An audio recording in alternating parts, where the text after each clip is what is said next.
Cine indio. Dos palabras que representan a un gran elefante en la habitación. Desde hace años tengo ganas de hablar del cine bollywoodense, pero por alguna razón siempre lo pospuse, y a pesar del gran amor que le tengo a la cinematografía de esta parte del mundo, es un poco difícil promocionar su arte cuando lo que más se viraliza son este tipo de ridiculeces que claramente dan una imagen errónea. Hey, te lo resumo. Soy tu fan. Ya en serio, durante mi investigación para este video casi no he encontrado canales hispanos que hablen de cine indio y los reviews o análisis en nuestro idioma de la película que veremos hoy son casi inexistentes. Lo más cercano que encontré fue un video de curiosidades, así que es buen momento para hablar de ella. Lagan es una película del 2001 escrita y dirigida por Ashutosh Gowarikar y estuvo nominada a los Oscars como mejor película de habla no inglesa, convirtiéndose así en el tercer largometraje indio en alcanzar este logro, luego de Mother India de 1957 y de Salam Bombay de 1988.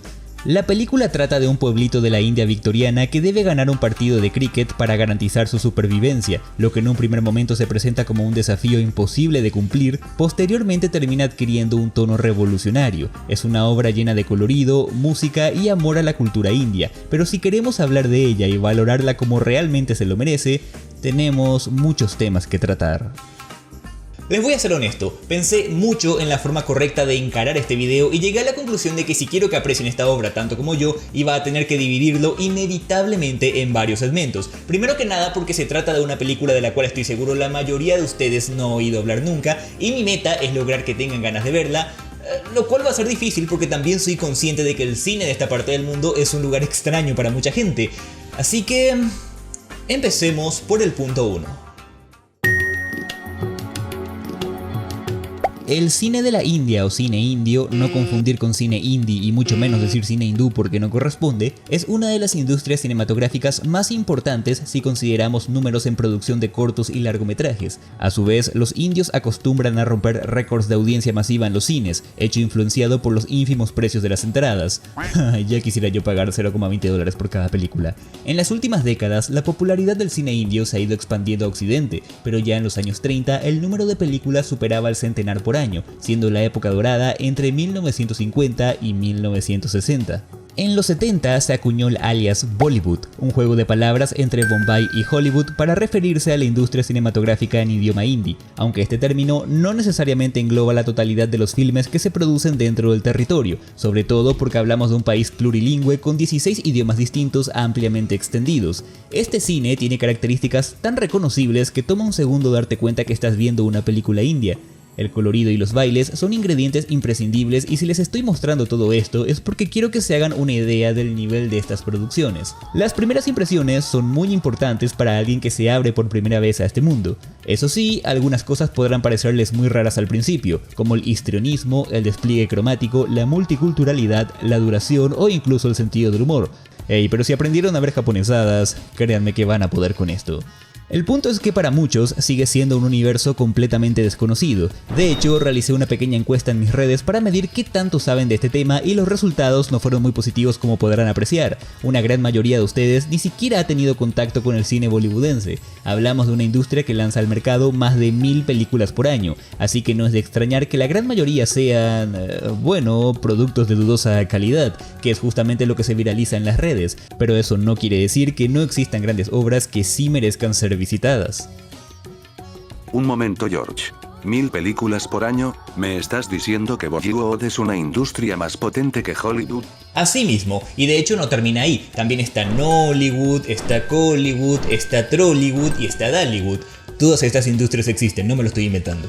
O sea que existe un multiverso de Hollywoods. Totalmente, imagínate todo el cine del mundo que nos estamos perdiendo, pero como ya mencioné, cuando hablamos de una industria tan grande es imposible ver todo lo que sale, así que la pregunta es, ¿por dónde empezar? Bueno, eso me lleva al punto 2. Aamir Khan es un actor indio al que admiro cada vez más con cada película en la que lo veo participar, a tal punto que me atrevo a decir que si está involucrado en una producción es una garantía de que no será una pérdida de tiempo. Cuenta con su propia productora denominada Aamir Khan Productions, creada en 1999 y su primera película fue justamente Lagan. Lo curioso de Aamir Khan es que a pesar de ser un gran actor, en la mayoría de papeles donde lo he visto casi siempre explora diferentes facetas del mismo personaje. Un tipo excéntrico, a veces inflexible, pero siempre nadando contracorriente. En Tres Idiotas representa a Rancho, un alumno brillante que motiva a sus amigos a encontrar su camino en la vida, esto mientras cuestiona la estructura de la educación universitaria de la India. En Talash es un policía atormentado por la muerte de su hijo que debe resolver un homicidio inexplicable mientras su matrimonio se hunde como el Titanic. En Estrellas en la Tierra interpreta a un cómico y creativo docente que ayuda a un niño con dislexia a recibir la educación especial que necesita. En la comedia pica y se pone en la piel de un extraterrestre abandonado en la Tierra que desafía a los falsos profetas en un llamado a la tolerancia religiosa. Y en Dangal, una biografía deportiva, interpreta a Mahavir Singh Phogat, un ex campeón de lucha libre que entrena a sus hijas para ser las luchadoras profesionales y ayudarlas a alcanzar el éxito internacional. Lo lindo de todos estos personajes es que sus mensajes están dirigidos al individuo del día a día. De las historias en las que participa siempre podemos sacar una conclusión o información útil para la vida, y diría que donde más se lleva al extremo este híbrido entre liderazgo y rebeldía es en Lagan.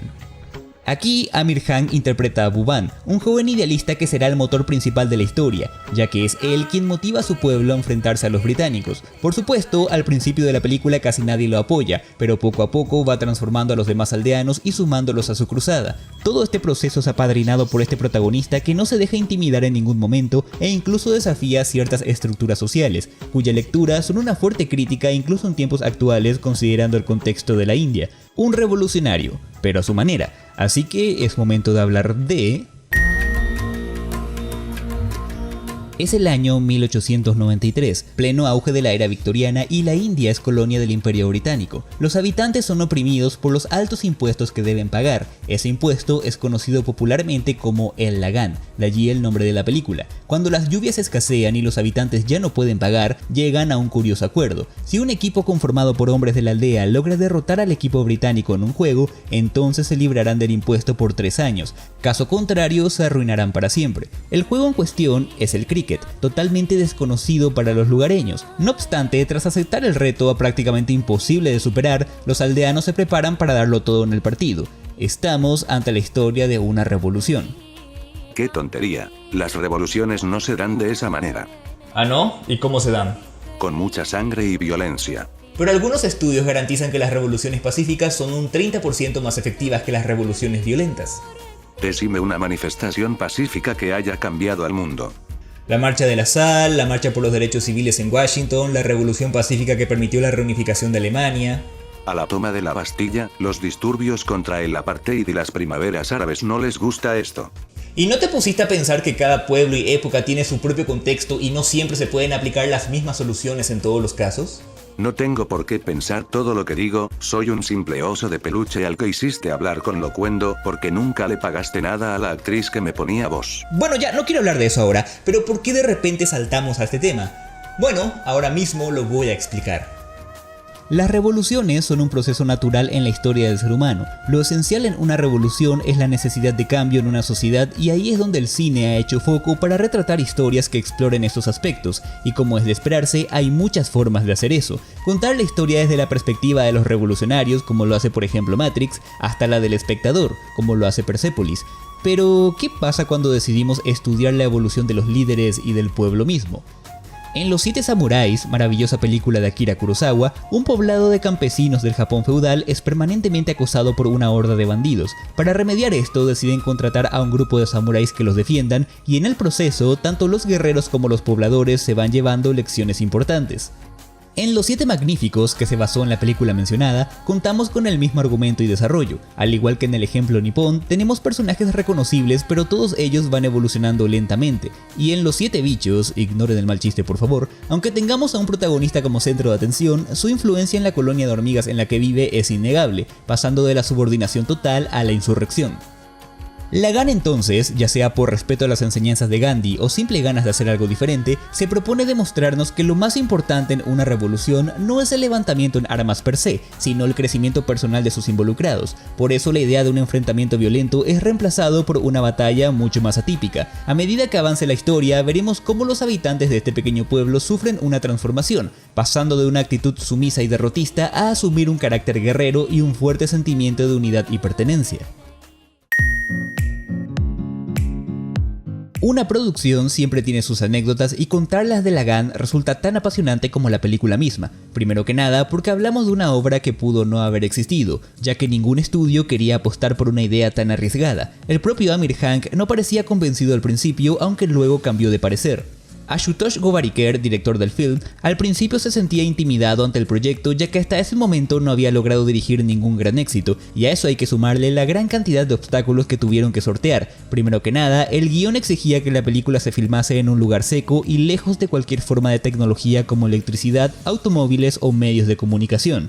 El director escogió un lugar remoto de la India y estaba tan alejado de la civilización que literalmente carecía de todos los servicios básicos para el equipo de 300 personas que trabajarían durante el rodaje. Amir Hank tuvo que llegar a un acuerdo con un servicio de departamentos de una zona cercana y lo amuebló por completo para poder alojar a todos. Champagners, la aldea que se muestra en la película, fue construida específicamente para la ocasión. Para que se sintiera como un pueblito real y típico de aquella época, el director contrató a los aldeanos de la zona para que la construyeran 4 meses antes de que llegara al equipo. Amir Hank la tuvo bastante difícil. En un primer momento se habían considerado a otros actores para el papel de Bhuvan, pero Amir se había enamorado del personaje y quiso interpretarlo a toda costa. Lastimosamente, su rol de productor le consumía demasiado tiempo y casi no pudo aprenderse sus líneas. En consecuencia, eran comunes los errores durante la filmación. Se tuvieron que grabar varias veces las mismas escenas. A eso hay que sumarle que la mayoría de sus líneas estaban en dialecto awadí y Amir Hank lo mezclaba con el hindi muchas veces. A la actriz británica Rachel Shelley le pasó algo parecido, ya que no sabía ni una palabra del idioma hindi, así que tuvo que memorizar las líneas de todos para entender mejor las escenas. Interpretar a Gauri también tuvo su grado de complicación. Aunque se barajaron varios nombres de artistas conocidas, la producción requería que la actriz encajara en la descripción del personaje. Al final, el papel recayó en Gracie Sin, porque aparte de buena actriz, era buena bailarina. Fuera de todo esto, también surgieron varios incidentes que retrasaron el rodaje y sumaron tensión en el equipo. Uno de los más importantes fue cuando el director sufrió una hernia de disco que lo obligaba a guardar reposo durante 30 días, pero el director decidió seguir trabajando, siguiendo y dirigiendo el rodaje frente a un monitor y acostado en una camilla. En la escena del partido se puede ver a una gran multitud apoyando a los jugadores indios. Esta multitud eran aldeanos reales de la zona que se acercaban todos los días para ser parte de la película.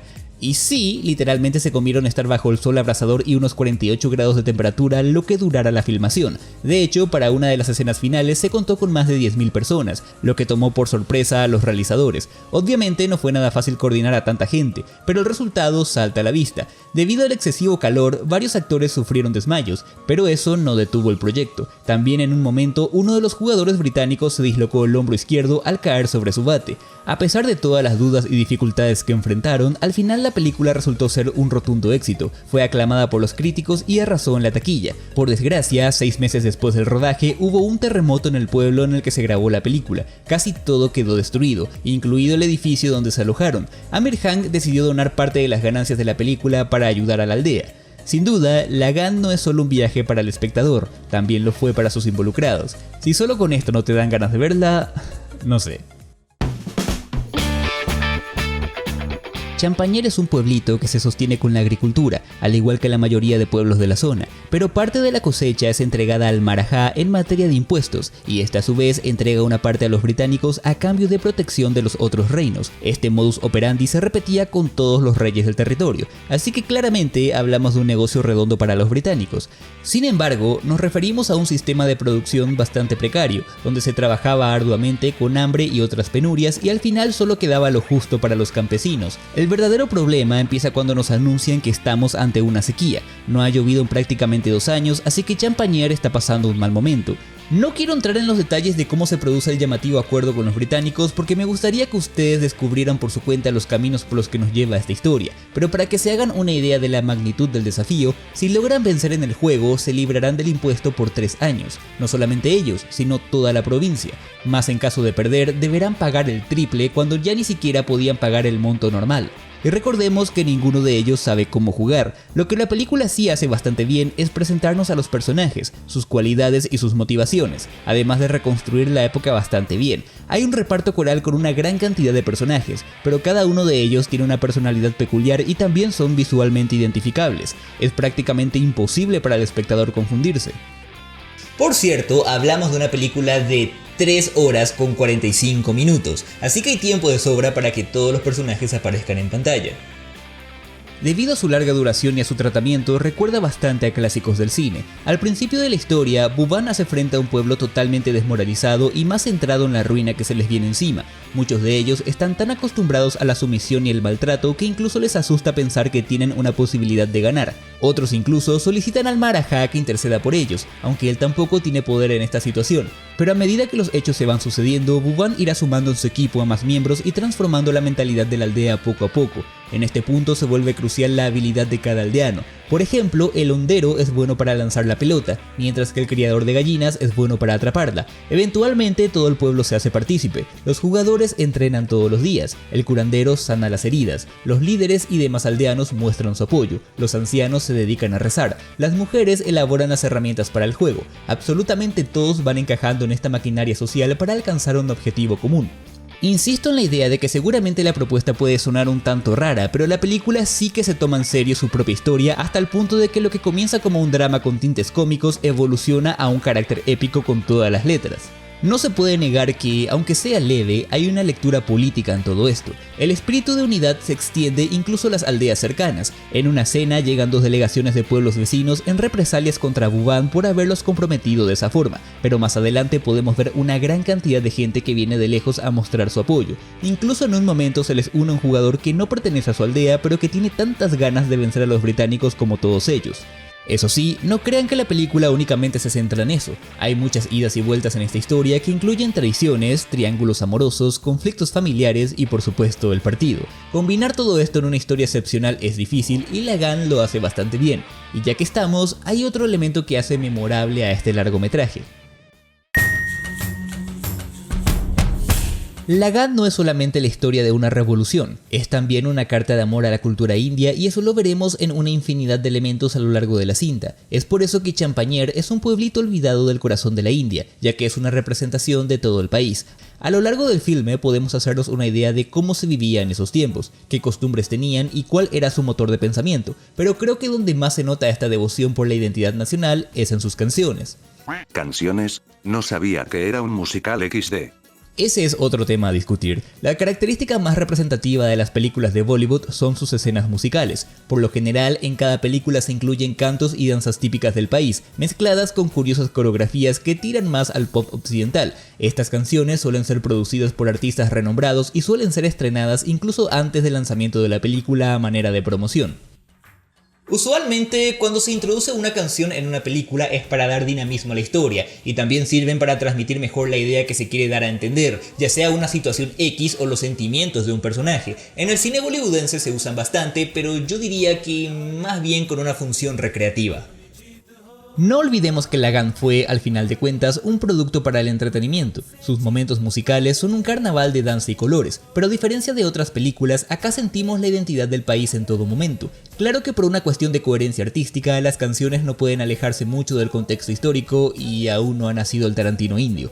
No obstante, cada una de las 6 canciones de la película es digna de ser apreciada, cada una está donde tiene que estar y cada una tiene el carácter que tiene que tener. Y aunque estuve cuidando bastante este video para no dar spoilers, no quiero pasar por este apartado sin tocar este tema, así que es decisión de ustedes si siguen viendo esta parte o saltan directamente a la conclusión. La primera canción de la película es Ganan Ganan, una celebración de los aldeanos ante el advenimiento de las lluvias largamente esperadas, pero el espíritu de la música y la coreografía parece ir más por lo ceremonial, como si se tratase de una danza de la lluvia. Es una alabanza donde participa todo el pueblo. Literalmente, cada personaje tiene un momento para aparecer en pantalla y las tomas son más largas de lo que se esperaría en un montaje de este tipo. Tampoco es que la coreografía luzca perfecta, sino todo lo contrario. Ese aire de imperfección le da naturalidad. Esta canción es importante porque nos permite acercarnos al sufrimiento de estos campesinos. La cámara literalmente se pasea por el pueblito mientras los aldeanos realizan su performance. Nos hace sentir el peso de su sufrimiento con la energía que transmiten y lo mucho que esta gente anhela una lluvia que acabe con sus problemas. Además, le da un carácter simbólico a la lluvia que solo se entiende hacia el final de la cinta. Midwa es una canción que habla de mantener la fe y la esperanza y de no tener miedo ante los grandes desafíos. Es una transición para mostrar cómo Buban logra convencer a unos cuantos de sumarse a su equipo, y aunque muchos en la aldea se mantienen escépticos, varios otros empiezan a percibir que se está produciendo un cambio en la gente. La tercera canción es mi favorita, Radha Kaise Nayale, que significa Radha está celosa. Es una canción de carácter lírico donde Radha, interpretada por la mujer, presenta sus reclamos a Krishna, interpretado por el varón, ambos personajes del hinduismo. En este caso, Radha confiesa estar celosa de las gopis, pastoras de devoción incondicional a Krishna, por lo que le exige explicaciones, y Krishna se defiende con palabras dulces asegurando que su amor solo pertenece a Radha y que las gopis son pasajeras. Es una canción bellísima en todo sentido y destaca por su coreografía, pero lo que termina de dar un valor especial a este canto es el hecho de que nuestros protagonistas se enfrentan a un triángulo amoroso. En ese sentido, el reclamo de Radha en la canción es el reclamo de Gauri en la propia historia. Ora Chori es una de esas canciones de amor donde los protagonistas dan rienda suelta a sus sentimientos. Es también una hermosa fusión entre el hindi y el inglés. Me cuesta mucho seguir hablando de ella sin dar muchos detalles de lo que está pasando en este punto de la película, así que lo dejaré aquí. Más que nada destaca por la ternura que transmite sin llegar a ser empalagosa. Mi segunda canción favorita es Chale Chalo, algo así como Sigamos Caminando. Es una secuencia de todo el entrenamiento de los jugadores previo al partido. La canción trata de la unidad y de no tener miedo ante el enemigo común. Es el momento donde el pueblo está más unido que nunca y la historia adquiere el carácter épico del que hablaba antes, porque más que un entrenamiento para un partido, se siente como una preparación para ir a la guerra, y considerando las circunstancias, no es para menos.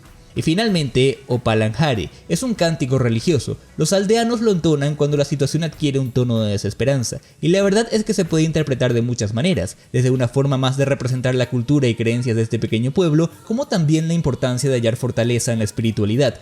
Así que aquí tienen otra razón para ver esta película. Si no los convence la historia, al menos denle una oportunidad a la dirección que le dieron.